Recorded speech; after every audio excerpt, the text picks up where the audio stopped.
I'm going to be speaking on behalf of the brothers from the Jewish community, and as you know, they won't be able to speak today on the microphone.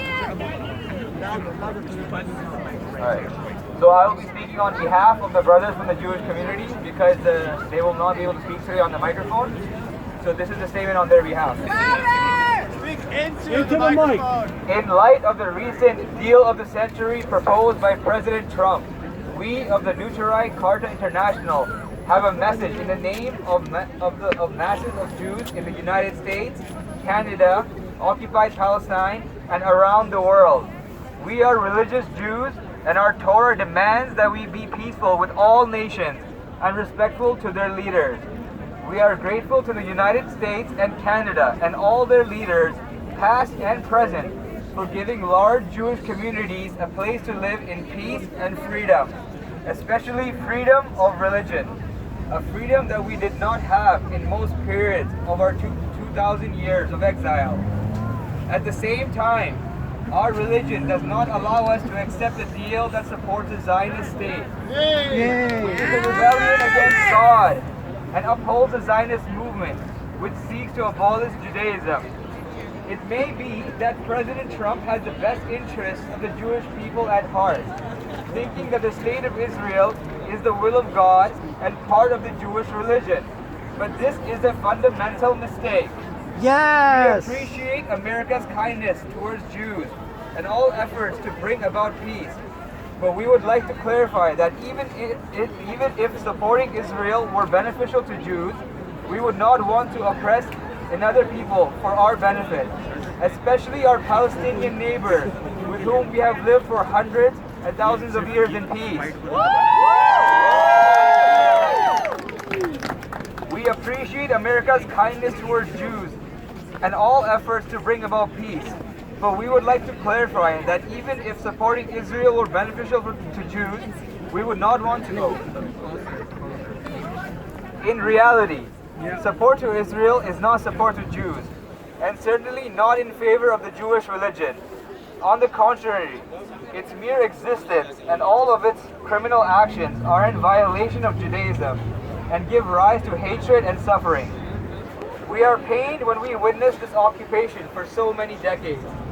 We are embarrassed that all of this is unfortunately being done, supposedly in our name, and we are troubled when this movement gains international support.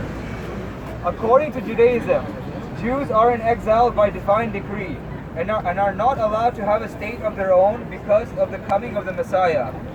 At that time, God promised to end the exile himself without human intervention. They are commanded to live peacefully with their neighbors and are forbidden to wage war or oppress other people. The Zionists don't follow the Torah. They only misuse the Torah and the Jewish religion. When I say Judaism, you say yes. When I say Zionism, you say no. Judaism! Yes! Judaism! Yes! Judaism! Yes! Zionism! No! Zionism! No! Zionism! No!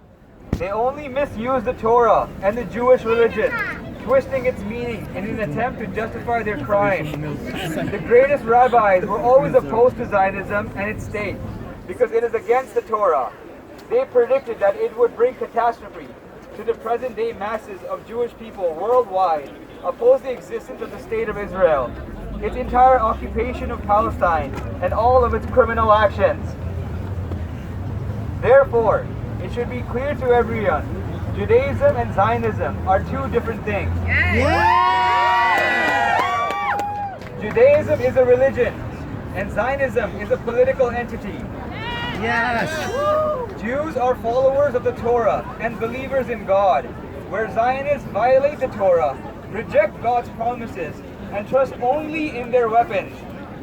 Therefore, the state of Israel and their irresponsible actions cannot claim to represent world Jewry or the Jewish religion.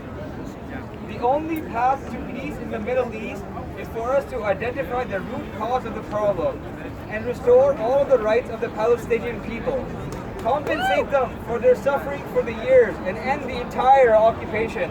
The right to return! Only then. The right to return! Only then we can live in peace with our neighbors as Jews did before the age of Zionism, the obstacle to peace and the cause of suffering.